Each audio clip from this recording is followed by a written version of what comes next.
Kain ulit, kain yan. Kain. Pero nagkakain naman siya. Depende sa luto.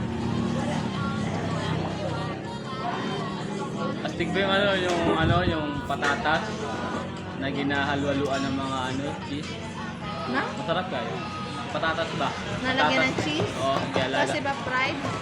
Hindi, right? Buo Cheese siya. lang? Buo na buo na. Kakasapin. Galaga lang.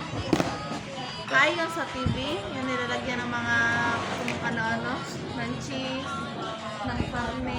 Sarap siguro yan. Meron man yun dito. Hindi dito ha. Gutom na yan, man. Sa pet. Gutom na ikaw. Gutom ka na, Mong? Ikaw magpipray, Mong, ha? Mong, Ayaw ko. ikaw magpipray. Ay, alam na natin kung ano yung pinikanyok na pagsaulong ko. Nakapunta na kayo ng Tagkawayan? Oo, nakapunta na. Ako kay Jun.